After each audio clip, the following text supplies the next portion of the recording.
Орон дөрвөлжтэй Монголын мэдээллийн цагийн урд мэдээллийн хөтөлбөрийн пүрэв гарагийн дугаараа эхэлж байна. Эхлээд та бүхэнд өнөөдөр үзүүлэх зарим мэдээний товчийг танилцуулъя. Халахын голын ялалтын 80 жилийн ойн өдрийг 9-р сарын 3 тэмдэглэнэ. Өнөөдрөөс эхлэн нийслэл хотын 5 замыг нэг чигийн хөдөлгөөнд орууллаа. Үндсэн хуульд оруулах нэмэлт өөрчлөлтийн хүрээнд нутгийн удирдлагыг боловсронгуулах талаар хэлэлцлээ. Энэ онд ипотекийн зээлийн санхүүжилтийг 40% нэмэгдүүлнэ. Сургууль цэцэрлэг амарсан үед эцэгчүүдийн хүүхдэд тавих хараа хяналт суларч осол гэмтэл нэмэгдэж байна. Эдгээр болон бусад мэдээний дэлгэрэнгүй та бүхэн өнөөдөр цагийн үрдээс хүлээн авч үзээрэй.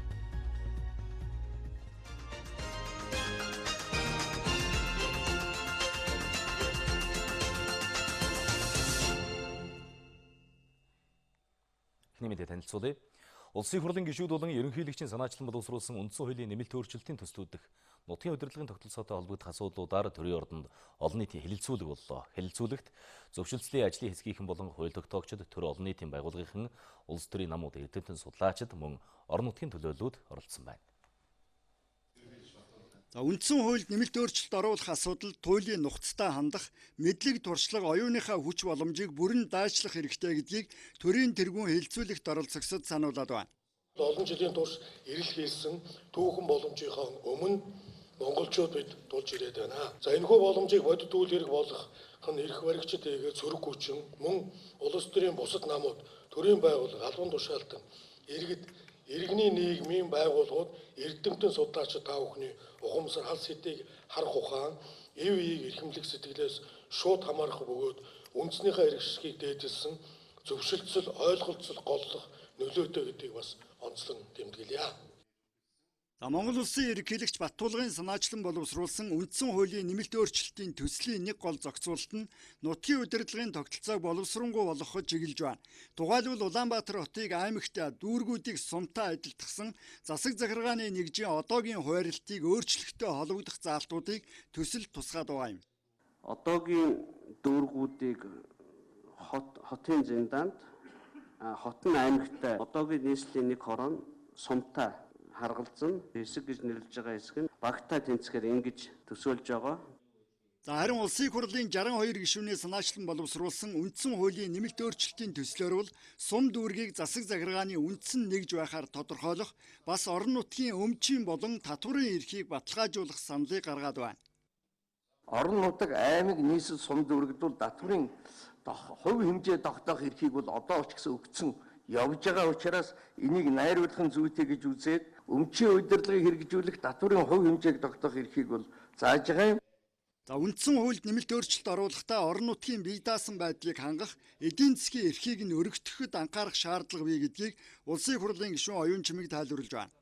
Өнөөдөр нийслэл Улаанбаатар хотыг харахад өөрсдөд нь газар чөлөөлөх мөнгөө хүртэл хуваарлах эрх байхгүй, тэнд сургууль цэцэрлэгээ, эмнэлгээ барьж чадахгүй байна. Өөрсдөд нь зөвхөн хуулиар тунхагласан эрх байгаа хэрнээ эдийн засгийн тэр бие даасан хөгжүүлэх чадвар хууль нь бас байхгүй. Бид төсөв хэлцэхдээ ч гэсэн энэ Улаанбаатар нийслэл хотыг хүн амын нягтршил, эдийн засгийн бүтцээс нь хараад өөр төвшөнд авч үзэх, өөрөөр харах ийм зайлшгүй шаардлага байгаа. Хэрв үндсэн хуульд нэмэлт өөрчлөлт оруулж дүүргүүдийг хот, хэсгийн ороодыг дүүргийн статустай болговол төсвийн хуваарлт нь оновчтой болох, орон нутгийн эрх мэдэл нэмэгдэх, бие даан ажиллах боломж үрдэнэ гэж улсын хурлын гишүүн оюун хорол үзэж байна. Өнөөдөр бол манай хороо гэдэг бол одоо 25 мянган хүн амтай мөртлөө хорооны бие даасан үйл ажиллагаа явуулах төсөв санхүү хөрөнгө мөнгөний ямар ч эрх мэдэл байхгүй. Нөгөө талаас хороонд нь одоо төрийн үйлчилгээг иж бүрнээр нь ард иргэдэд хүргэх тийм боломж болцоо байхгүй. Зарим хороонд өнөөдөр сургууль цэцэрлэг байхгүй, эмнэлэг байхгүй хороо байж шин. Тэгэхээр энэ бол өөрөө өнөөдөр яг нөгөө иргэдэд төрийн үйлчилгээ шуурхаа хүрч чадахгүй байгаа хамгийн том цорхон энд л байгаа. Харин аймаг нийслэлийн засаг даргыг дээрээс санал болгодог, томилдог байдлыг зогсоох шаардлагатай гэж ардчилсан намын дэд дарга Оросоо тайлбарлаж байна. Аймаг нийслэлийн иргэдийн уралдаа сонгогдоод тухайн орон нутгаас санал авсан хүн засаг дарга байдаг. Энэ зарчим хандлага чанд баримтлахгүй бол сүүлийн үед бол ерөөсөө аймаг нийслэлийн иргэдийн уралд сонгогдоогүй хүн дээрээс шууд ерөнхий сайдын даалгавраар засаг даргаар хүрээддэг болсон. Тэгээд хуралтаагаа ойлголцдог.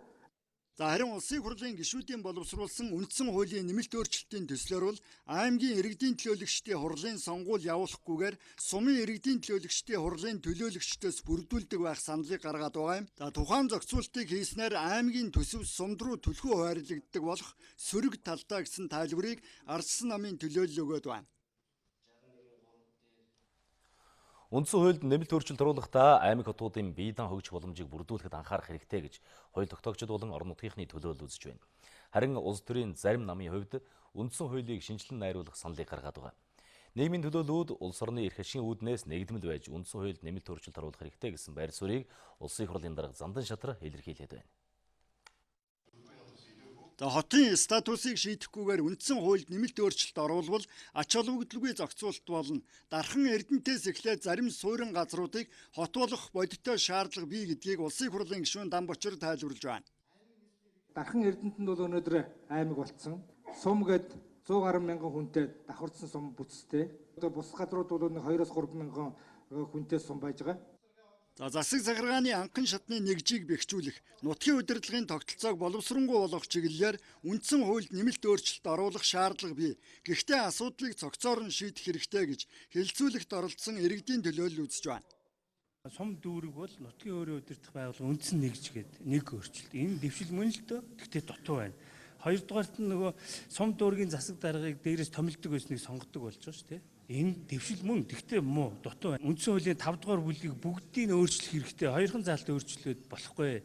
Цаана 13 том заалт нөгөө хоёр заалтын эсрэг байгаа. Бүх заалтыг өөрчлөхгүйгээр сайжрахгүй гэсэн. Хотын хувьд болохоор аймагтээ одоо зэрэгцээ одоо статустай биш нийслэлээс нэг шатлал доогоор аймагуудаас нэг шатлал дээгүүр улсын зэрэглэлтэй үндсэндээ бол Монгол улсын 2 дахь хотын статусын асуудлыг тавих гэж одоо санал одоо илэрхийлэх гэж байна.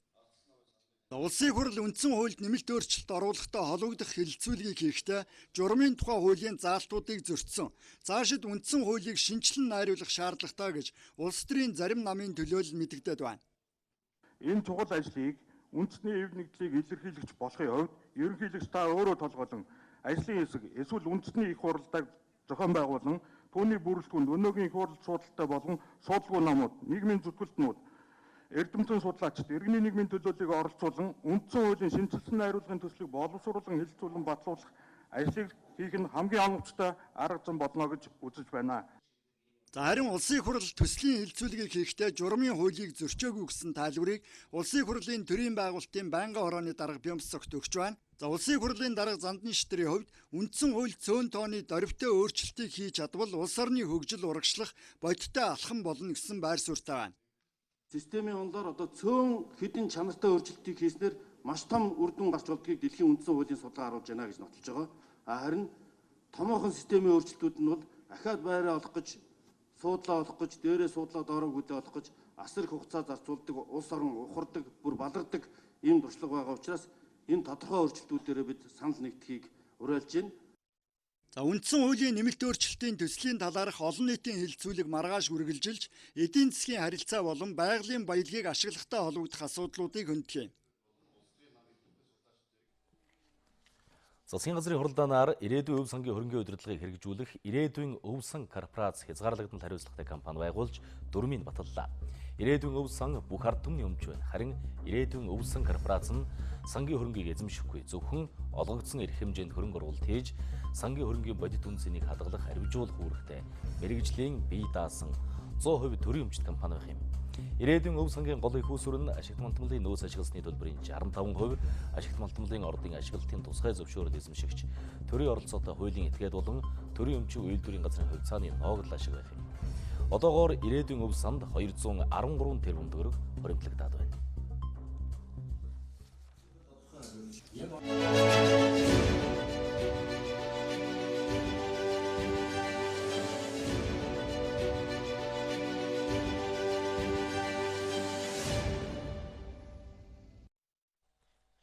Манай хөтөлбөрийг сонгож үзэж байгаа та бүхэнд баярлалаа. Энэ жил халахын голын дайны ялалтын 80 жилийн явааг тэмдэглэж байгаа. Халахын голын дайнд оруулсан Монгол ардын хувьсгал цэргийн түүхэн үүрэг оролцоог өнөөдрийн цагийн хүрдээр хүргэж байна.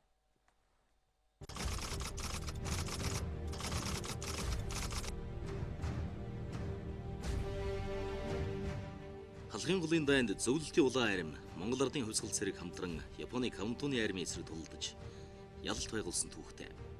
Цаг хугацааны хувьд 1939 оны 5 дугаар сарын 28-нд эхэлж 9 дугаар сарын 16-нд дууссан халах голын дайн богино хугацаанд үргэлжилсэн. Гэхдээ дайн албан ёсоор эхлэхээс өмнөх жилүүдэд Монголын урд хилд халдлага дайралт тасрахгүй байлаа. Зөвлөлтийн 57 дугаар онцгой корпус орж ирэхээс өмнөх энэ хугацаанд Монголын урд хилийг зөвхөн Монгол цэрэг хамгаалж байсан юм. Ялангуяа 1939 он гарснаас хойш энэ Япон манжийн зүгээс Монголын нутаг дэвсгэр талдах энэ цэргийн хүч, бүрэлдэхүүн, давтамж интернуудыг ойртож хүчтэй болсон. Тэгэхээр энэ хугацаанд үндсэндээ одоо Япон манжийн цэргийг сөрөн зогсож ирсэн гол хүч бол Монгол ардын хувьсгал цэрэг болоод хилийн цэргийн одоо застав, отрядын энэ бүрэлдэхүүн. Өөрөөр хэлбэл монголчууд одоо энэ 4 жилийн хугацаанд өөртөө нутаг дэвсгэрийн хил хязгаараа хамгаалж ирсэн гэсэн. Халахын голын дайн бол Монгол цэргийн игнэнээс шинэ баатруудыг ч тодруулсан цэргийн дарга эрэлхэг зоригтнуудаа хэлмигдүүлж явсан сургамж төдрүүдийг бидэнд үлдээсэн. Дайны үед маршал хорлоогийн чой болсон хувьсгал цэргийг ерөнхий удирдлагаар хангаж корпус командлан захирагчаар лувсан дунаа ажиллаж байлаа. Дайны дунд үед корпус захирагч лувсан дунааг хэлмигдүүлж цаазаар авсан нь хожим тодорхой болсон байдаг.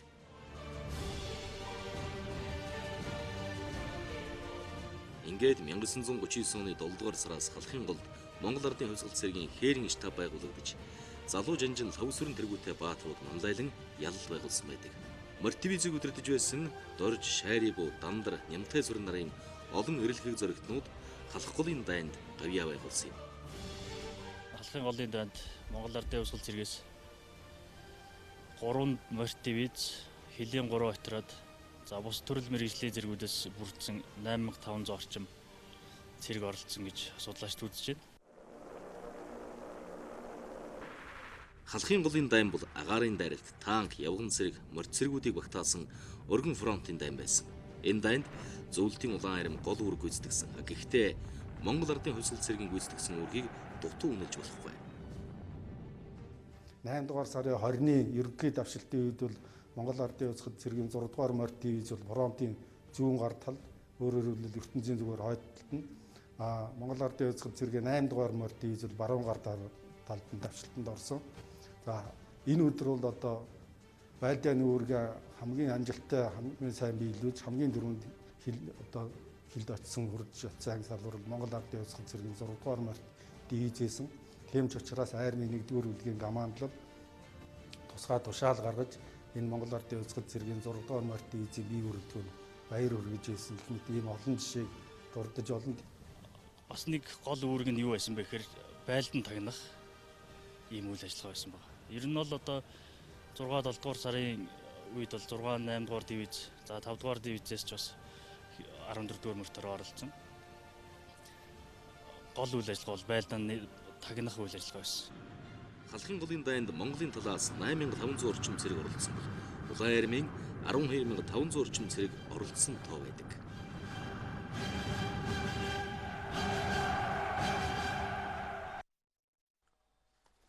Халахын голын дайны ялалтын 80 жилийн ойг тэмдэглэх ажлын хэсэг хуралдлаа. Ажлын хэсгийн дэд хороод хариуцсан ажлыг тодорхой хувиар гүйцэтгэж байна. Ирэх 9 дугаар сарын 3 гэхэд бүх бэлтгэл ажлаа хангаж дуусгана гэж мэдээллээ. Дорнод аймагт байдаг Жуков жанжин болон халах голын дайны төвхтэй холбоотой хөшөө дурсгалуудыг засаж сэлбэх ажил бараг дууссан. Мөн хөтөлбөр боловсруулах, ахмад дайчдад хүндэтгэл үзүүлэх, Орос Монголын хамтарсан дайчин нөхөрлийн замаар аяллыг зохион байгуулах ажлууд эхэлсэн. Халах голд шин сум барих ажил 75%-тай үргэлжилж байгаа юм байна. Аймаг нийслэл дүүргүүдийн хэмжээнд дайнд оролцсон ахмадуудыг хүлээж авах хүндэтгэл үзүүлэх ажиллагаанууд байгаа. Нэг удаагийн буцалтгүй тусламж өгөх, нэг хүнд 5 сая төгрөгийн асуудал байгаа. Төсөв нь манай багцд байж байгаа. 8 сард нэрс нь гараад ирэхээр эцэлж гарахаар энэ мөнгнүүдийг олгочноо.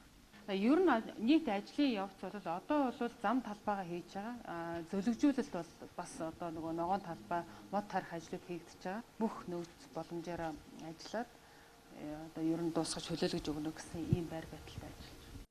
Эх орон тусгаар тогтнолынхаа төлөө тэмцсэн энэ дайны түүхийг хойч үеийнхэндээ таниулах Монголын түүхийн баримтуудыг өргөн нэвтрүүлгийн хэрэгслээр дамжуулан нийтэд таниулах ажил 2019 оны 1-р сараас хэрэгжсэн.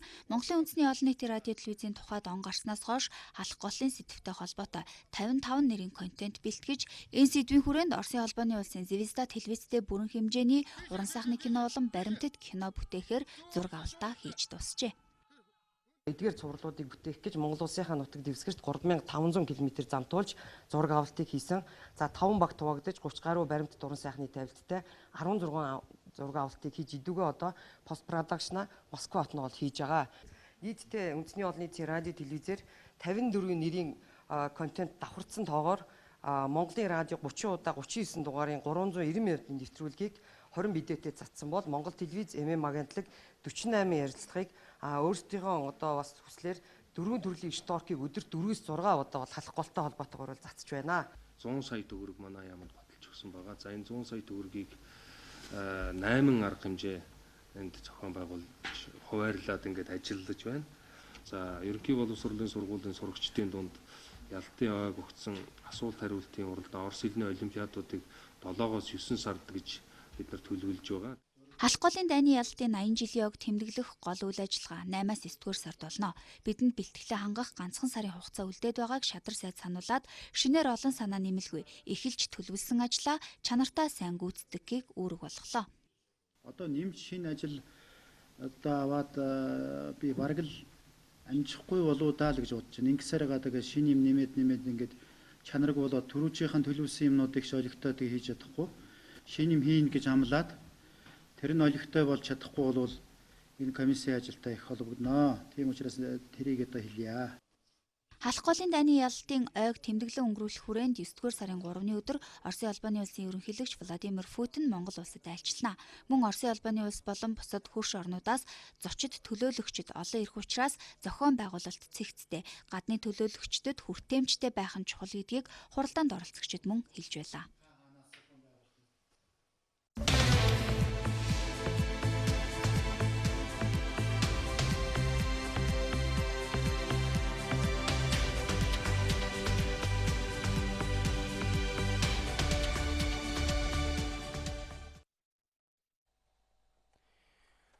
Хүмүүзэгчтэй цагийн урд мэдээллийн хөтөлбөр үргэлжилж байна. Хотын хөдөлгөөнд оролцож байгаа жолооч нарын ихэнх нь замын хөдөлгөөний дүрм баримталгүй, зарим нь үүнийг байдаг л зүйл мэтээр ойлгодог. Энэ байдал зам тээврийн ёслол гарах, замын төвчрлийг ихсгэх гол шалтгаан нөхцөл болж байна. За бид өнөөдөр замын цагдаа албаагчтай хамтраад дүрмөө баримталж явдаг жолоочийг олд сурвалжлахаар зорьсон юм. За энэ зогсон машины ихэнх нь дүрм зөрчиж торгуулийн арга хэмжээ авахулжээ. Игний өрийн зөрчлөх гарч जैन, зарим нь одоо гэрэл дохоо тэр шар гэрлээр амжаад орчин идэрхсэн тиймэрхүү асуудлаа зөрнөх. Хоцоо тийм зөрчлүүд их гарч байна да. 5 машин саатуулахад 2 машины жолооч л дүрмөө баримталж явдаг. Бусд нь дүрм зөрчиж байгаад камерч бичигдсэн байна. Содон зэрэг ахаар дүрм зөрчдөг. Тан дээр бол нэг ч торгуул байхгүй. Цаашдаа замын хөдөлгөөний дүрмийн сан биелүүлж хөдөлгөөндөө соёлтой оролцож байгаа. За тавхамжтай. Нэг дүрм зөрчихийг боддоггүй. Хууны жолооч нарын ухамсарын асуудал байхгүй да. Содон цэрэнгийн хувьд таксины үйлчлэгэнд явдаг. Өдөр тутмынхаа ажлыг хийж байхдаа дүрмөө баримтлаж бусдад хүндэтгэлтэй хандахыг хичээдэг. Гэтэл зарим хүний буруутай үйлдэл нь дэвчээр барах тохиолдол гардаг. Одоо ингээд харъя. Ерөөсөө ийш ирэхэд одоо тохиог гэж байгаа. Орсны дараа тохиог гэж байгаа шүү дээ. Тэгээ орхоос өмнө 10 метрийн наанаас тохиог өгөх ёстой байхгүй юу? Бүх жолооч нар эргээд явган зарчигч нар бид нар бие биентэйгээ эвтэй соёлтой зарчаад байхад энэ төвжирлэг байхгүй болно. Жолооч нар замын хөдөлгөөний дүрмийг хэр баримталж байгааг хараад тухайн хотын хөгжил, хүмүүсийн харилцаа хандлагыг тодорхойлж болох юм а. Бид нэг нэгэндээ хүндэтгэлтэй хандсанаар олон зүйлийг хамтдаа шийдэж болно. За ер нь бол энэ дүрм зөрчснөөс бол одоо жолоочийн дүрм зөрчсөний үйлдэлээс болж одоо жилд ихэд 562 хүн амь насаа алж энэ урсан сэргийлэх ажлыг зохион явуулж байгаа. Өнөөдрийн байдлаар энэ манай жолооч бол ямар нэгэн дүрм зөрчилгүй мөн одоо торгуул аваагүй гэдэг ч бол хамгийн сайхан мэдээ.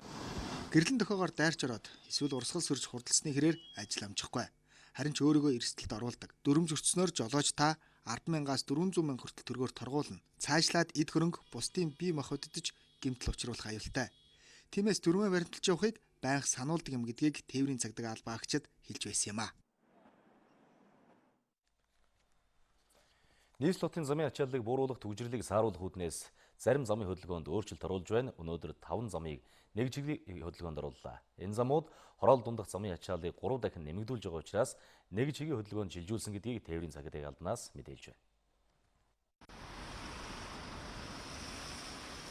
За өнөөдрөөс нийслэлийн замын хөдөлгөөний зарим чиглэлд нэг чиглэлийн хөдөлгөөнд оруулж байгаа. Яг миний ард харагдаж байгаа энэ Тэди төвийн зүүн уулзуурын ертөнцийн зүгээрээ за урагшаа чиглэлтэй нэг чиглэлийн хөдөлгөөнд бол оруулж байгаа. За энэ мэтчлэн нийслэл бол 5 чиглэлд одоо замын хөдөлгөөнийг нэг чиглэлийн урсгалд өнөөдрөөс эхлэн оруулж байгаа юм аа. Нэг чиг хөдөлгөөнөө бас хүмүүс тасаж жоохон дасах маягаар л одоо ингээд эрт авж байгаа арга хэмжээлтэй. Тэгээ одоо ингээд энийхээ дагуу мэдээлэл бид нэр танилаасаа хүргэсэн байж байгаа. За одоо давхар энэ цагдаан дээр бас яг энэ уулзуурууд дээр за энэ нөгөө мэдээлэл авч чадаагүй иргэдэд нэг хүчлээс мэдээлэл хүргээд за ойрын хугацаанд бол ерөнхийдөө арга хэмжээ бол тооцохгүй. Иргэдэд бол мэдээлэх зорилгоор 9 сарын 1 болтол ажиллана. Өмнө нь хороолол дунд жолооч нарын хооронд маргаа их гардаг. Жижиг ослуулын улмаас ачаалал нэмэгдэж заримдаа зохиомол төгжрөл бий болдог байсан байна. Энэ байдлыг өөрчлөхийн тулд замыг нэг чиглэлийн хөдөлгөөнд оруулж байгаа нь энэ юм аа. Нийслэлийн Чингэлтэй дүүргийн нутаг зөвхөрт 3 цэг, Баянзүрх дүүрэгт 2 цэгийг нэг чиглэлийн урсгалтай болгож байна. Гэрийн гадаа хүүг сигналдаад сэрээчлээ, өгшин настан шөнө өрөө унтуулахгүй байна гэх мэтчлээ. Энэ бол ерөөсөө одоо хоёр талаас аль нэг тал нь давуу ирэх байхгүйгээр өөдөөс халз тулдаг ардаас одоо дөрвөөс ингээд машин тэргэрүүд нэмэгдчихдэг. Тэгээд одоо сигналддаг энд одоо тэр оршин суугчд хүн амьдарч ин гэдгийг одоо ийм одоо боломжгүйгээр сигналддаг уур бухимддаг зарим газар одоо бууга зодтолж байгаа бичлэг хүртэл одоо тавигдчихж байдаг. Тэгэхээр энэ бүгдийг ерөнхийдөө хороолын дундах замыг нэг чиглэлийн хөдөлгөөнд оруулж аль нэг тал нь давуу эрх хэлснээр энэ одоо уур бухимдал төгжрөл саатал байхгүй болно гэж үзэж байгаа. Тухайлбал Чингэлтэй дүүргийн 1-р хороо буюу Тэди худалдааны төвийн зүүн талын замыг хойноосоо урагшаа нэг чиглэлд, баруун талын зам буюу 8 шарга валютын замын орчмын замыг урдаасаа хойшоо нэг чиглэлд, дараагийн чиглэл нь мөнгөн завья худалдааны төвийн зүүн талаар тэр чигээрээ 33 дугаар цэцэрлэг 23 дугаар сургууль орчмын замын хөдөлгөөн урдаасаа хойшоо нэг чиглэлийн хөдөлгөөнд. Чингэлтэй дүүргийн 2-р хороо буюу Голомт банк компьютер ланд төвийн орчмын баруун зам хойноосоо урагш нэг чиглэлд, зүүн замыг урдаасаа хойшоо нэг чиглэлийн хөдөлгөөнд. Баянзүрх дүүргийн 6-р хороо буюу Баянзүрх цахын баруун зам хойноосоо урагшаа нэг чиглэлд, урд удамж нь баруунасаа зүүн чиглэлд. Мөн Баянзүрх дүүргийн Америкийн дэнжийн урд замыг зүүнээс баруун чиглэлд буюу Гялс төв хүртэлх орон сууцны хорооллын дундах замуудыг нэг чиглэлийн хөдөлгөөний зохицуулалтанд орууллаа.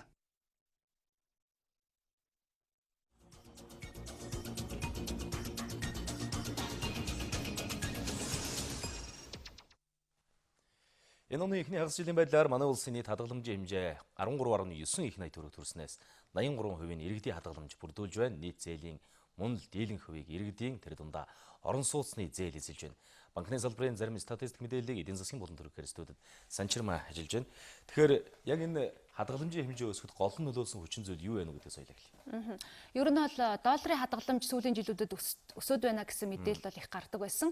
Тэгвэл харин 2018-19 оны статистикийг харахад бол төгрөгийн хадгаламж өссөн үзүүлэлттэй байна. За тэр дундаа иргэдийн төгрөгийн хадгаламж өсөж байгаа нь ийхүү одоо нийт хадгаламж өсөхөд гол нөлөө үзүүлсэн байгаа. За мөн иргэдийн хувьд одоо зээлийн хэмжээ бас өссөн үзүүлэлттэй байгаа. Зээлийн үлдэгдлийн жилийн үзүүлэлтийг одоо графикаар харагдаж байна.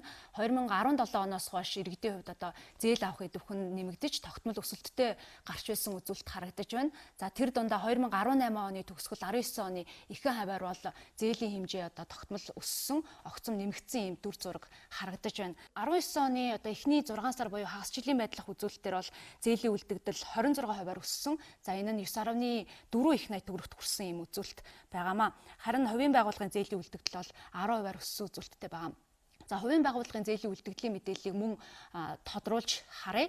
За энэ дундаа бол худалдааны салбар хамгийн өндөр хувийг буюу 24%-ийг эзэлж байна. Манай улсын хувьд одоо уул уурхай барилгын салбар сүүлийн жилүүдэд за мөн 19 оны эхний 6 сарын байдлаар илүү одоо идэвхтэй байгаа нь ийхүү зээлийн үзүүлэлт бас өндөр өсөлттэй гарч байгаа гэсэн тайлбарыг банкны салбарынх өгч байна. Манай эдийн засгийн мөрөөс эзлэх уул уурхай босруулах салбарын одоо жин бол өндөр байгаа. За дээрэс нь бас одоо уул уурхай одоо идэвхжлэлтэй холбоотойгоор одоо уул уурхай босруулах салбарын одоо төслүүд одоо илүү идэвхжлэлтэй ашигтай байгаа учраас одоо энэ төрлийн энэ салбарууд манайд бас зээл авах боломж нь өндөр болохоор илүү бас зээлжд болгоцсон байх магадaltaй. За иргэдийн зээл өндөр байгаатай холбоотой мэдээлэлээ бас үргэлжлүүлж хүргэе. Тэгэхээр иргэдийн зээл дотроо хамгийн өндөр хувийг бол орон сууцны зээл эзэлж байна. Тэр дотроо бас ипотекийн зээл бол голжийн дарж байгаа. Мөн цалин тэтгэврийн зээл өндөр хувийг эзэлж байна. За орон сууцны зээлийн хувьд бол 37% эзэлж байгаа бол цалин тэтгэврийн зээл 34% эзэлж байгаа ийм үзүүлэлт гарч байна. Орон сууцны зээл дотроо ипотекийн зээлийн үзүүлэлт бол жил бүр хамгийн өндөр хувьтай байдаг. Тайлант сард банкуд 780 зээлдэгчид 58 тэрбум төгрөгийн ипотекийн зээл шинээр олгосон байгаа.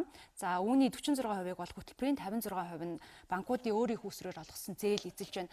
16 оны 6 дугаар сард бол ипотекийн зээлийн олголт хамгийн өндөр байсан дүр зураг судалгаа статистикаас харагдаж байна. Харин 17-18 онд бол өмнөх жилүүдтэйгээ харьцуулахад бага зэрэг буурч 19 онд одоо 6 дугаар сар гэхэд ипотекийн зээлийн олголт хамгийн бага хэмжээний ийм үзүүлэлттэй байна. За энэ оны эхний хагас жилийн байдлаар ямар үзүүлэлт байгаа тухай мэдээллийг их сурвалжийн яриагаар үргэлжлүүлүүлье.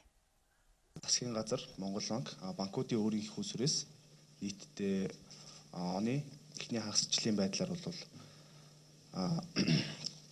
210 тэрбум төгрөгийн ипотекийн зээл олгогдсон байгаа. Нийт 2937 өргөнд олгогдсон ийм зээл байгаа.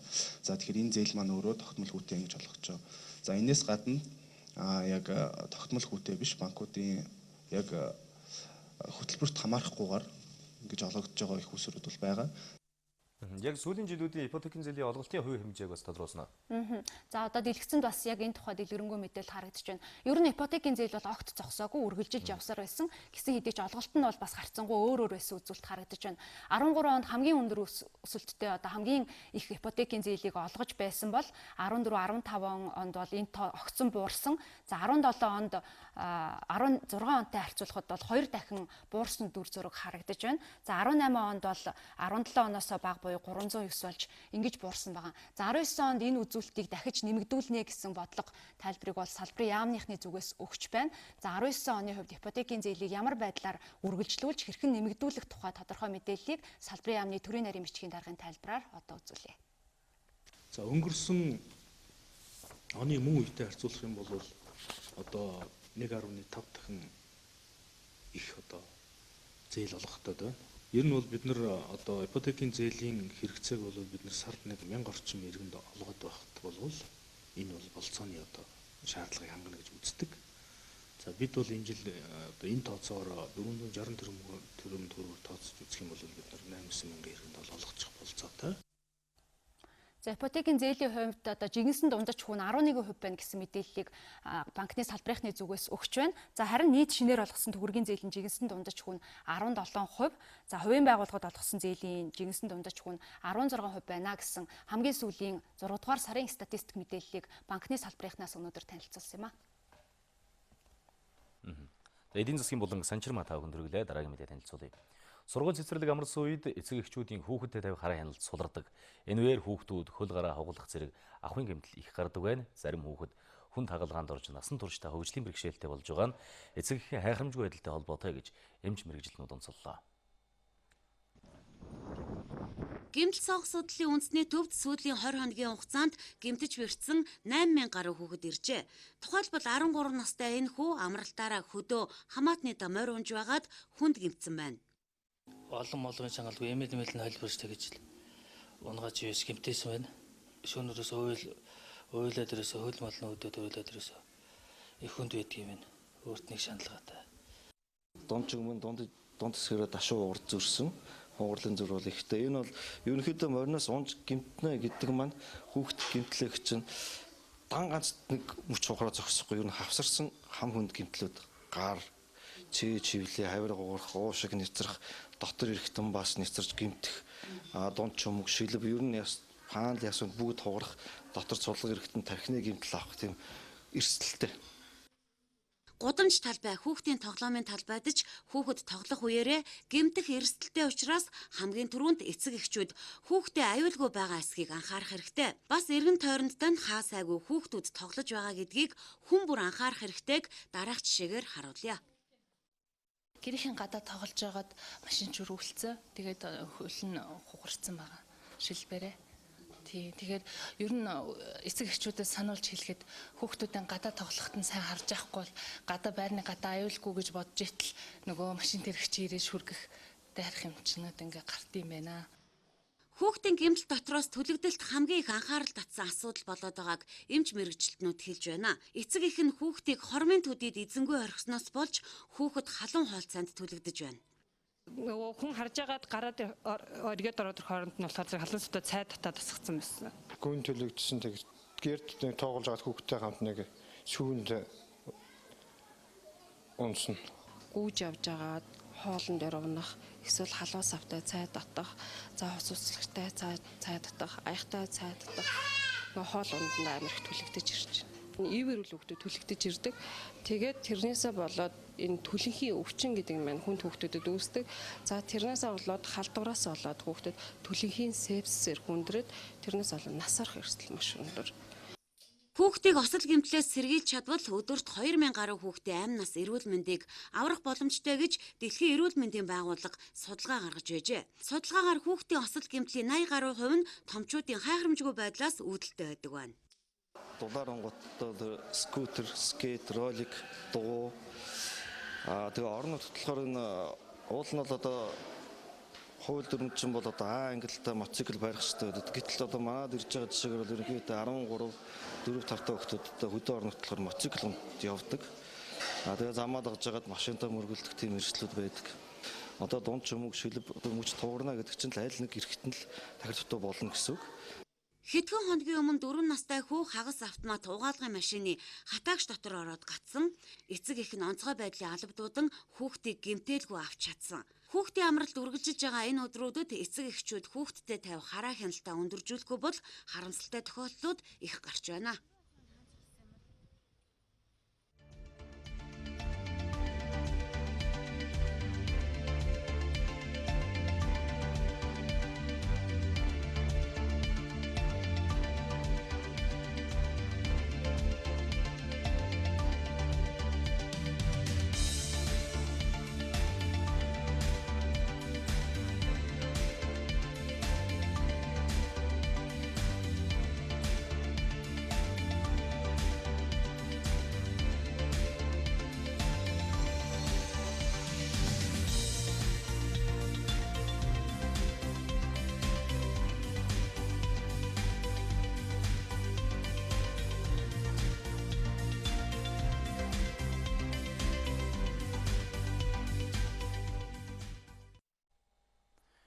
Нийслэлтийн хүн амт дэлхийн хэрээр ногоон бүсдэх ан амьтан суурьшлан бүсэд орж ирэх нь сүүлийн жилүүдэд нэмэгдсэн.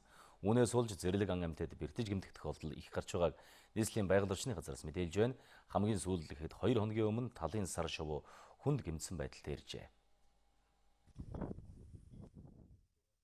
Таны харж байгаа энэ шувуу талын сар шувуу. Баяуулгийн аймгаас Улаанбаатар чиглэлд зочиж явсан иргэд замын хажууд нисэж чадахгүй байдалтай байхад нь олжээ. Тэд талын сар шувууг нийслэлийн байгаль орчны газарт хүлээлгэн өгснөөр ан амьтан асрах төвд эмчлүүлж байгаа нь энэ юм а. Бэртэж гэмтсэн амьтдын 80% нь хүний буруутай үйлдэлээс болж байна. Үжлэг хийгээд ингээд үзэхээр энэ одоо далавчны тухайлах юм бол одоо энэ далавчны чинь гол одоо мөр байна шүү дээ. Энд одоо мөр энэ гол яс нь одоо энэ өнгөөр ингээд хугарцсан. Тэгээд одоо энэ далавчны одоо энэ гуурснууд байна тийм ээ. Үд гэж ярьдаг л дээ бид нар энэ үд.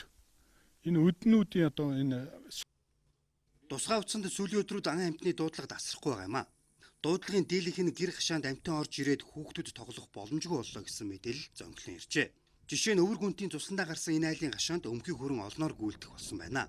Учир нь өмхий хүрэн нь махан идэгчтэн учраас бага насны хүүхдүүдийг хазах гэмтэх эрсдэлтэй учраас мэрэгжлийн хүмүүс амьд баригч хашаанд байрлуулсан юм а.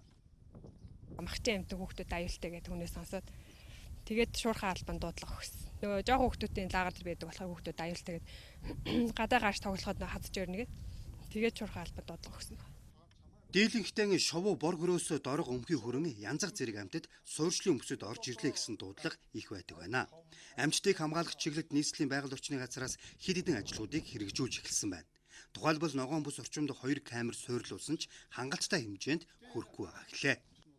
2010 оноос хойш хүрээлэн буй орчин байгаль нөөцийн хэлтс гэж байгуулагдаад тэндээ яг амтны асуудлыг хариуцсан мэрэгчлэлтний тухайлан бий болоод ингээ хамгаалалтын ажлуудыг бодлогын хэмжээнд аваад нийслэлийн хэмжээнд аваа явж байгаа. Тэрээс улсаас ямар нэгэн хөрөнгө зарцуулалгүйгээр олон нийтийн хамт ажиллагааны үн дээр ийм байртай болсон байдаг.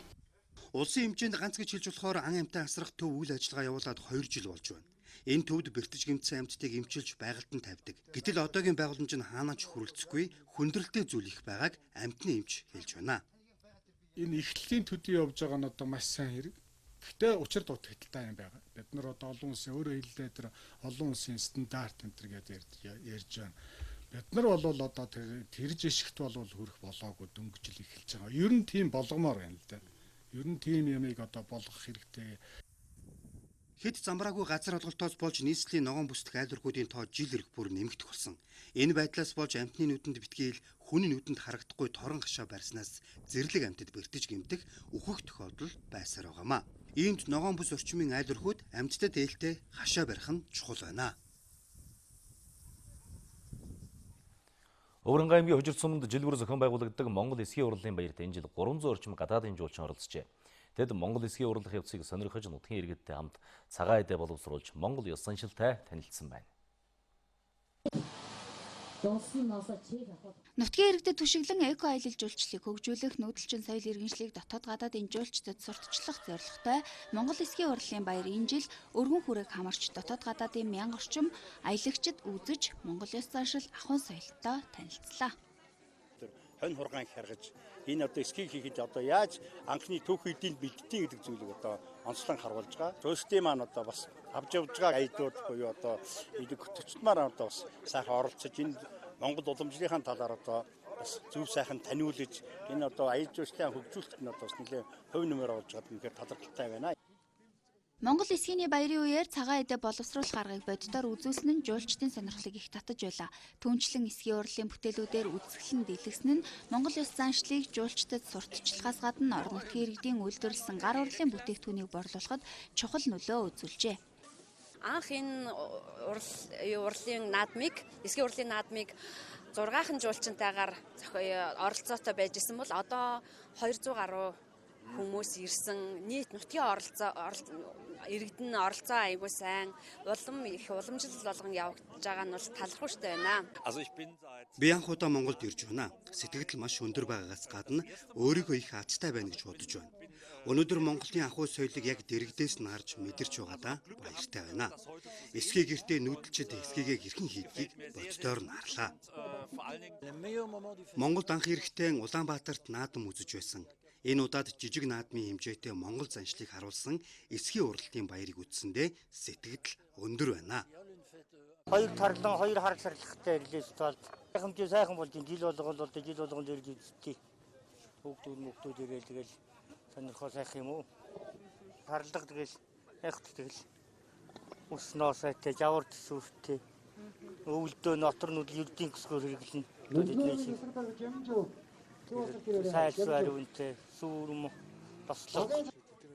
Монгол эсгийн урлал наадмыг жил бүр уламжлал болгон зохион байгуулснаар орхны хөндийг дагсан жуулчдын тоог нэмэгдүүлж, орон нутгийн иргэдийн амжиргаанд эргээр нөлөөлж байгааг орон нутгийн удирдлагууд нь хэлж байсан юм а. Бүгд найрамдах Солонгос улсын Жэжүү арлд бүх улсын иргэд визгүй аялах боломжтой. Арлын түүх байгалийн цогцлбор газраас гадна энд жуулчдад зориулсан олон хөтөлбөр байдаг. Нийт жуулчдад зориулсан 200 гаруй хөтөлбөрийг тогтмол шинжилж арлын аялал жуулчлалыг хөгжүүлж байна. Тэгвэл тус арал руу Монголоос шууд нислэгээр буюу 5 хоногийн аялал төлөвлөх боломж нээлттэй байна. Үзэсгэлэнч Жэжүү арлын жуулчдад зориулсан 200 гаруй хөтөлбөрийн хамгийн шилдэгүүдийн нэг үзэгч та одоо харж байна. Энэ бол Монголын морин циркийн тоглолт юм. Жуулчдыг татах хөтөлбөрүүдэд тогтмол шинжилж баяжуулан өөрчилдөгч Монголын морин циркийн үзүүлбэрүүд өөрчлөгддөггүй.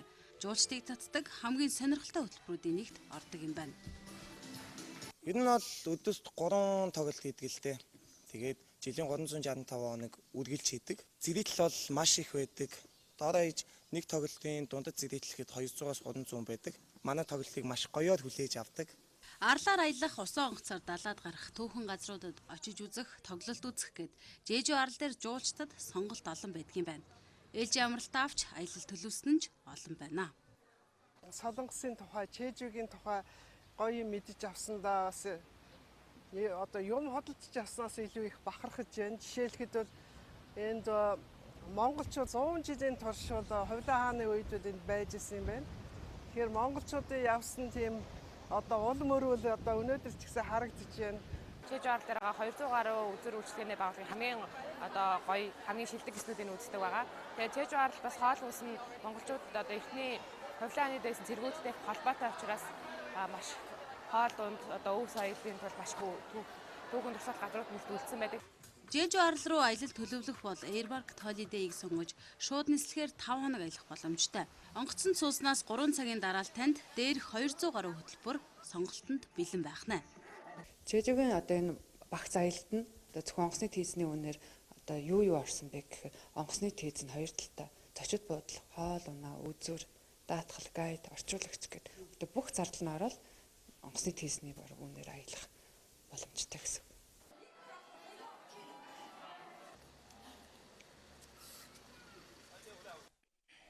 Эрхэм үзэгчдээ бид та бүхэнд өнөөдөр манай улсын хорон дөрөнсөн анхаарал татсан үйл явдлын мэдээллүүдээ сүргэлээ үргэлжлүүлэн олон улсын мэдээллийн сүргээр орчуулагч редактор Алтан гэрэл студид ажиллаж байна. Тэгэхээр өнөөдөр ямар мэдээллүүдийг үзэгчдэд онцолж хүргэх хэрэгэлдэг вэ? За эхний мэдээлэл Умард Солонгосын хамгийн сүүлд харавсан 2 пуужин толгойтой мэдээллээр эхлүүлж байна. За Умард Солонгос Японы тэнгист ойрын зан тусгалтай 2 пуужин харуулж туршсан байна. Японы ерөнхий сайд Абе Шинзо Пиняны харавсан шин төрлийн пуужин Японы далайн бүсэд нэвтрээгүй мөн ямар нэгэн аюул занал учруулаагүй хэмээн мэдэгдээд байна. Умард Солонгостой холбоотой асуудлаар Абе Шинзо Вашингтонтой болон Сөүл хоттой цаашид үргэлжлүүлэн нэгт хамтран ажиллах болно гэж тэрээр онцлоод байна. Өмнөд Солонгосын цэргийнхэн үүнтэй холбогдуулан хийсэн мэдэгдэлтэй Пинян Японы тэнгисийн зүгт 2 төрлийн ойрын зан тусгалтай пуужин харавсан нь баттай болохыг мэдээлсэн байна. Пуужинг хойд Солонгосын зүүн хэсгийн Вонсан хотоос холгүй орших газараас харавсан. Тус 2 пуужин 50 км гаруй өндөрт хөөрч 430 км гаруй нисэж далайн усанд унжээ. Сөүл үүнийг одоогийн байдлаар бүгд найрамд гардчилсан Солонгос ард улсад явагдаж байгаа эрдэмтдийн хийж байгаа судалгаатай холбоотой туршилт байсан хэмээн үзэж байна. Гэхдээ тус 2 пуужин ойрын зайных бус харин ойрын зайн тусгалтай баллистик пуужин байсан бол нэгдсэн үндэсний байгууллагын аюулгүй зөвлөөс гаргасан тогтоолыг зөрчсөн явдал байх байсныг зохион тэмдэглэжээ. Умард Солонгос хамгийн сүүлд энэ оны 5 дугаар сард пуужин харавж туршиж байсан юм. Одоогоор Японы шинжээчид Умард Солонгосын харавсан тус 2 пуужингийн тал дээр дүн шинжилгээ явуулж байгаа юм. Америкийн нэгдсэн улсын тусгай прокурор асан Роберт Мюллер Конгрессийн хорооны сонсгол дээр 2016 оны Америкийн ерөнхийлөгчийн сонгуульд Оросын албаны улс хөндлөнгөөс оролцсон эсэх тал дээр явуулсан мөрөглөгтэйг холбогдуулан анх удаа гэрчийн мэдүүлэг өгсөн байна. Тэрээр хэлэхдээ түүний гаргаж танилцуулсан тайлан ерөнхийлөгч Дональд Трампыг бүрэн зөвтгөөгүй гэсэн байна. Мөн хэрв Трамп төрийн эрхээсээ буух тохиолдолд түүнийг гэнт хэрэг хийсэн хэмээн буруутгах боломжтой хэмээн онцолсон юм. Лав гарагт болсон төлөөлөгчдийн танхимын хууль зүйн хорооны ардчилсан намынхны даргалсан сонсголын үеэр Мюллерээс Дональд Трампыг буруугүй зөвтгөж байна уу хэмээн асуухад тэрээр үгүй гэж хариулжээ. Харин ардчилсан намын өөр нэгэн төлөөлөгч түүнээс Трампыг гэмт хэрэг үйлдсэн гэж буруутгахаас татгалзаж байгаа шалтгаан нь Америк нэгдсэн улсын төрийн тэргүүний гэмт хэрэгт буруутгаж болохгүй гэсэн хууль дүрмтэй холбоотой юу хэмээн асуухад тэрээр тийм гэж хариулсан байна. Дараагийн асуултуудад тусгай прокурор асан Мюллер хариулахдаа ерөнхийлөгч Трампыг албан тушаалаас огцорсон, албан тушаалаа орхисныхын дараа хууль зөрчсөн хэрэгээр буруутгагдсан яллагдаж болно гэж мэдэгдсэн байна. Тусгай прокурор асан Роберт Мюллерийн энэ мэдэгдлийг Америк улс даяар шууд дамжуулан үзүүлсэн нь олонний анхаарлыг ихээр татсан байна. Конгрессийн сонсголын дараагаар ерөнхийлөгч Дональд Трамп цагаан ордонд сэтгүүлчдийн тавьсан асуултанд хариулсан юм. Түүний хэлж байгаагаар Мюллерийн энэ мэдэгдлийг хийсэн энэ үйлдэл тэр өдөр бүгд найрамдах намын хувьд сайнаар нөлөөлөх болно гэсэн байна. Түүнчлэн Мюллерийн ахлан явуулсан мөрдөн шалгах ажил түүнээс гарсан үр дүн буюу тайлан 3 жилийг хий дэмий өнгөрүүлсэн цаг хугацаа хэмээгээд ичгүүртэй явдал гэж нэрлэжээ.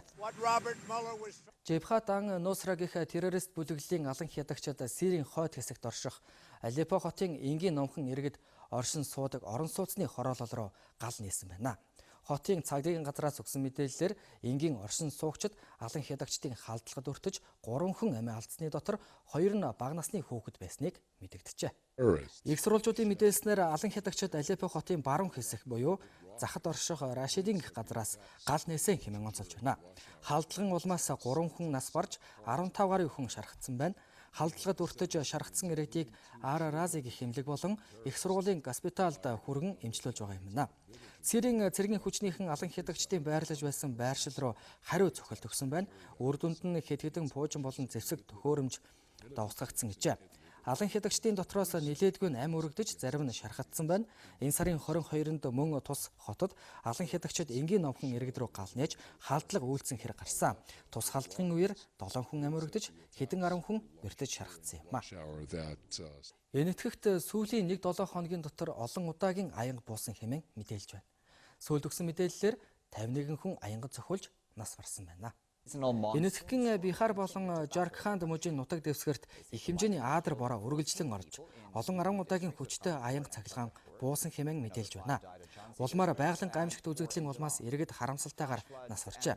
Бихар мужид гэхэд л 39 хүн нас барсан бол Жаркханд мужид 12 хүн аянган цохиулжээ. Мөн маш олон хүн аянган цохиулж бэртэж гэмтсэн байна.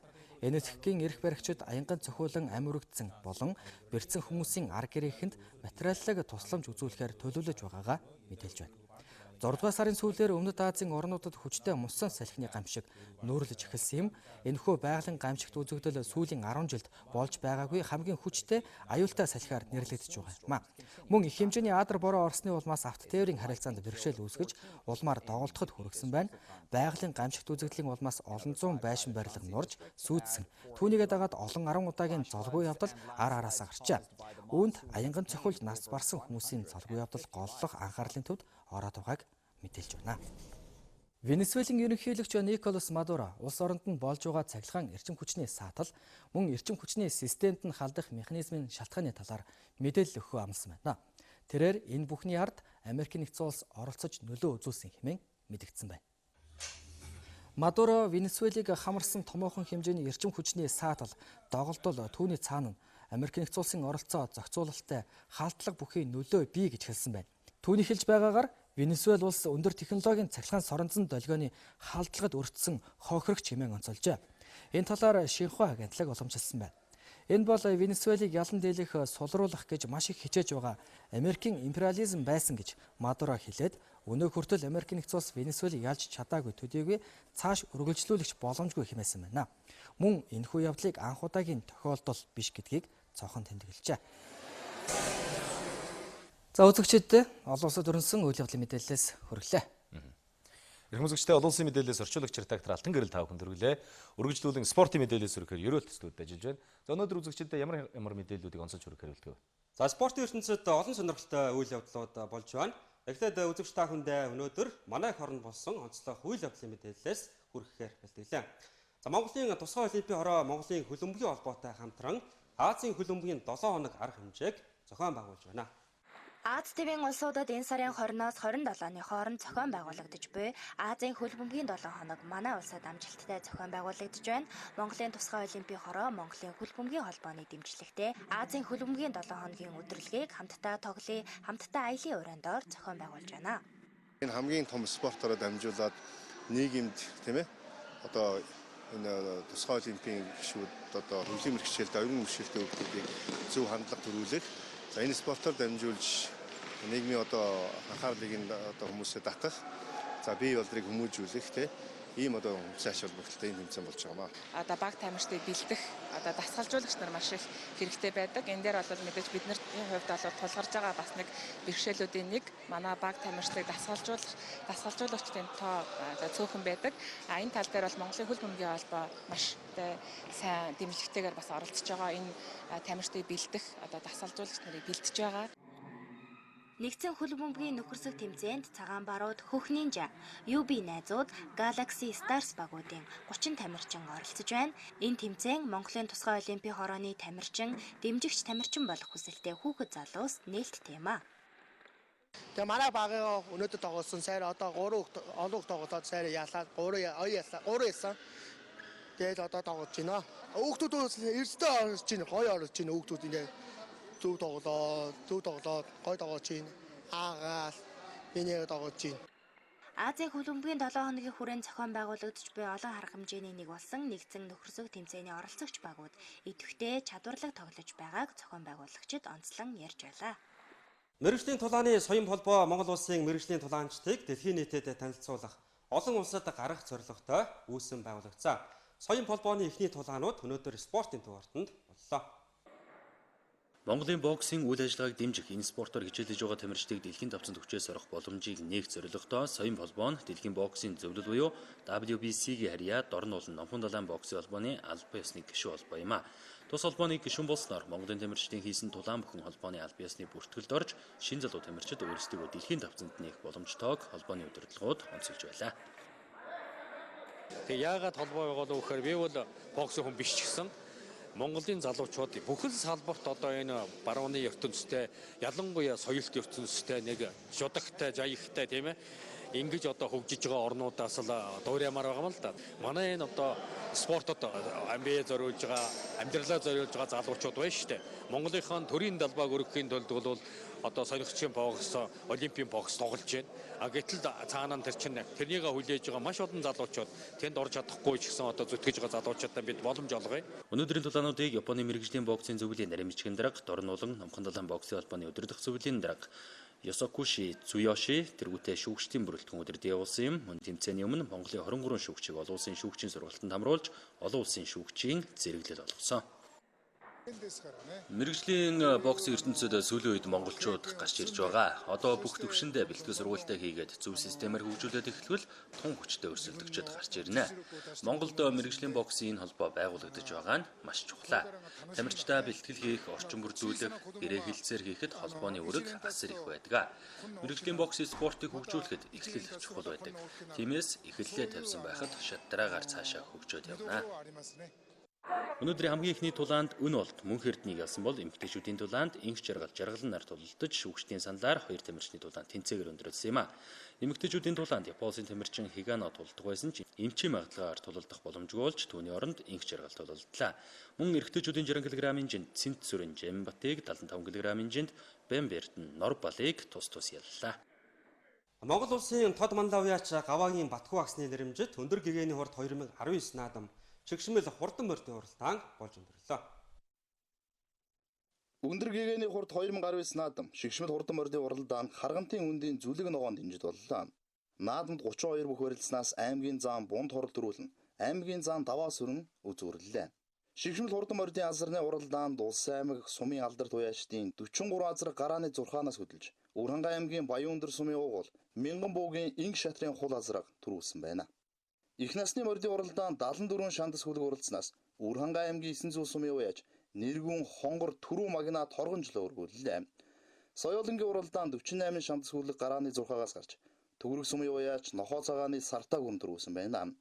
Арвахэр сумын уяач Дорж балмын сартаа хар аман үзүүдэж Бүрд сумын уяач Баттуулгын зээрд айргийн 3-т орж Баянгол сумын уяач Цогтхүүгийн наран хонгор 4-т Харорын сумын уяач Бадрахын хонгор буурал айргийн 5-т хүртэллээ. Хойд Америкийн үндэсний сагсан бөмбөгийн холбооны Лос Анжелес Клиперс баг Хэнзон лигийн шилдэг тамирчид болох Пол Жорж, Кавай Леонард нарыг игнэнд нэгтгэсэн. Тэднийг танилцуулах хэвлэлийн баг хурал өнөөдөр өглөө болсон байна. Лос Анжелес Клиперс багийн эзэн Стив Болмор, багийн дасгалжуулагч Док Риверс нар шинэ тамирчдаа танилцуулах хэвлэлийн баг хуралд оролцлоо. Кавай Леонард Лос Анжелес Клиперс багтай 4 жилийн $142 сая гэрээ байгуулсан билээ. Харин Клиперс Пол Жоржийг багтаа авахын тулд драфтын 1-р тойргийн 4 ирэх. Дээрээс нь залуу тоглогч Шей Гилжис Александр, лигт 11 дахь жилдээ тоглосон Итали довтлогч Данило Галинари драфтын 2-р тойргийн 2 ирэхийг Оклахома Сити Тандер багт өгсөн билээ. Юуны түрүүнд хэлэхэд гэртээ буцаж ирсэндээ баяртай байна. Бас Тандер багийнхан ноён Сэм Престид маш их талархаж байна. Бид хамтдаа гайхалтай 2 улирлыг өнгөрүүллээ. Эцэст нь намайг гэртээ Лос Анжелест буцаж ирэхэд тэд туслалаа. Намайг Индиана тоглож байхад манай баг драфтаар Каваийг авч байсан. Бид хоёр ижилхэн байрал дээр тоглодог учраас би тухайн үед их гайхаж хачин санагдаж байлаа. Тэр шууд л өөр баг руу солигдсон учраас бид нэг нэгнээ таньж мэдэх хангалттай хугацаа байгаагүй. Хэрвээ тэр Индианад үлдсэн бол бид хамтдаа хөгжиж ямар нэг амжилт гарах байсан болов. Гэхдээ үүнээс ч илүүтэйгээр яг энэ цаг үед л бид хамтдаа Лос Анжелес тоглох ёстой байжээ гэж одоо бодогдож байна. Би их баяртай байна. Ийм бүрэлдэхүүнтэй Лос Анжелес Клиперс багийн ирээдүй үнэхээр гэрэлтэй харагдаж байна. Би Пол шиг тоглогчтой хамт тоглохыг хүсдэг байсан. Магадгүй түүн шиг өндөр ур чадвартай тамирчинтай анх удаага л хамт тоглох гэж байна. Пол түрүүн ярьлаа л да. Хэрвээ бид Индианад үлдсэн бол ямар нэг онцгой амжилт гаргаж яах байсан болоо гэж. Харин одоо бид Лос Анжелест хамт тоглоно. Бид энэ багийнхаа хамтаар авраг болж түүхийг бүтээж чадна. Кавай Леонард 2 удаа лигийн шилдэг хамгаалагчийн шагналыг хүртэж байсан бол Пол Жорж 2 удаа хамгаалтын 1-р багт багтаж байсан билээ. Мэргэжлийн дугуйч Монголын мэдээ телевиз даваагаас баасан гарагт өдөр бүр 11-ээс 14 цагийн хооронд мэдээллийн шууд хөтөлбөрөөр хүргэж байна. Монголын мэдээг DD-шийн 7, Sky Media-гийн 11, Univision-ийн 13, Сансрын 3, MNBC кабелийн 41 дэх сувгаас хүлээн авч үзээрэй. Монголын мэдээ телевизийн тойм тайлбар хөтөлбөр 2017 оны 3 дугаар сарын 25-наас нэвтрэж эхэлсэн. Хөтөлбөрөө даваагаас баасан гарагт 18 цагаас үзэгч танд шууд хүрч байна. Тухайн өдөр эх оронд болоод олон улсад өрнөсөн үйл явдлуудаас олонний анхаарлыг татсан онцлог 3-5 үйл явдлын эргэн тойронд тоймчид мэдээллийг бэлтгэн хүргэж байна. Үйл явдал хэрхэн өрнөв? Үүнтэй холбоотойгоор өмнө нь юу болж өнгөрсөн? Ирээдүйд хэрхэн өрнөх хандлагатай байна вэ гэдгийг тоймчид олон талаас нь анализ хийж үзэгчдэд дүгнэлт хийх боломжийг олгосон бүтэн 1 цагийн хөтөлбөрийг өдөр бүр алгасахгүй хүргэсээр байна. Монголын үндэсний олон нийтийн телевиз 50 жилийн түүхтэй Монгол улсын болон олон улсын хагас 100 жилийн түүхийн дуу дүрсний үнэт тарихыг бидэнд байна. Энэ бол тойм тайлбар хөтөлбөрийн гол агуулгын нэг хэсэг юм. Монголын мэдээ телевизийн тойм тайлбар хөтөлбөрийг тоймж алтан гэрэл, цэнд, сэтгүүлч үр цайх, олон улсын тоймч цогтоо, төвшин жаргал, редактор Ариун Чимгэнэр үзэгч танд хүргэж байна.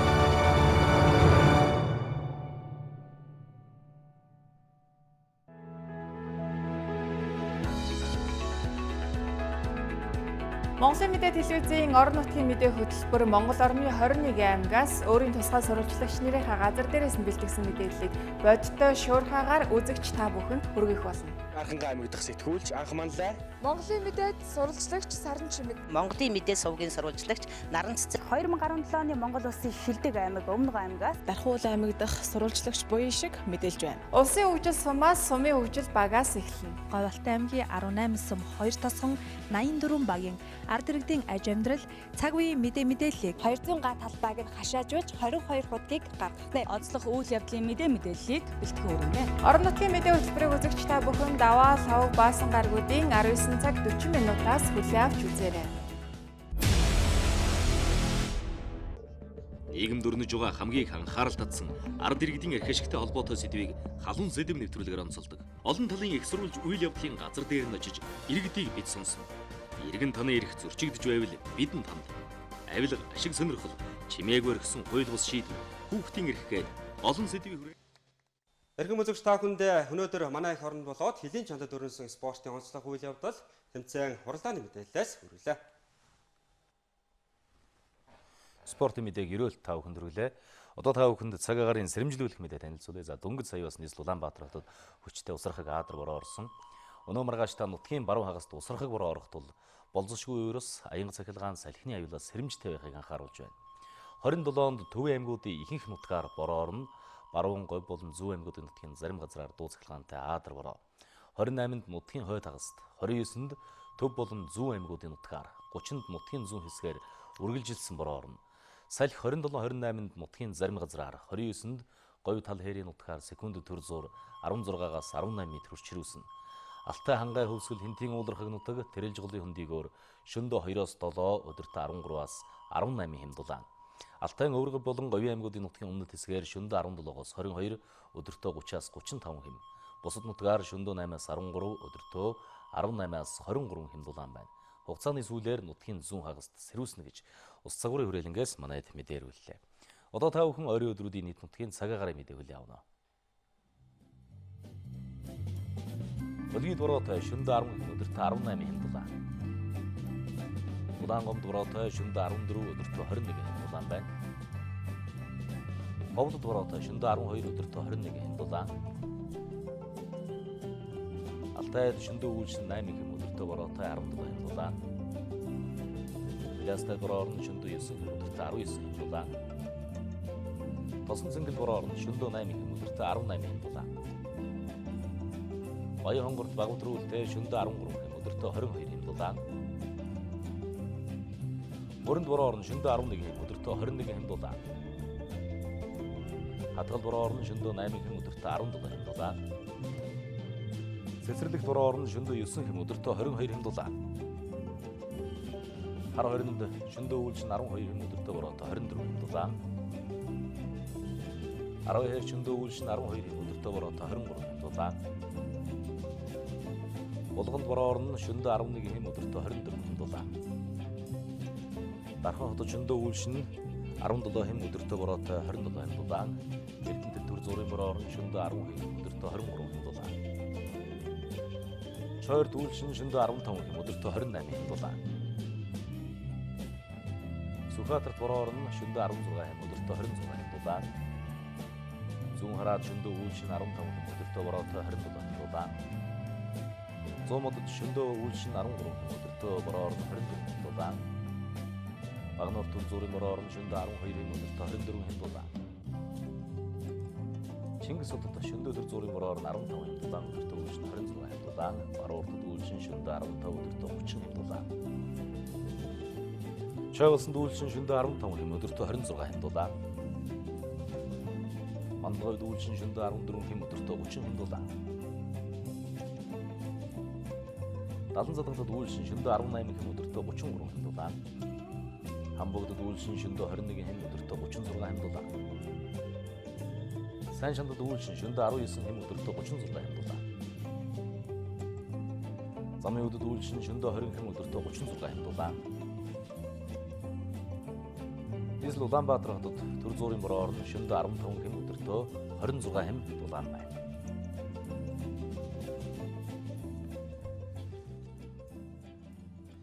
Эрхэм үзэгчдээ бид та бүхэн цагийн үрд мэдээллийн хөтөлбөрийн пүрэв гарагийн дугаараа хүргэлээ. Анхаарлаа хандуулсан үзэгч та бүхэнд баярлалаа.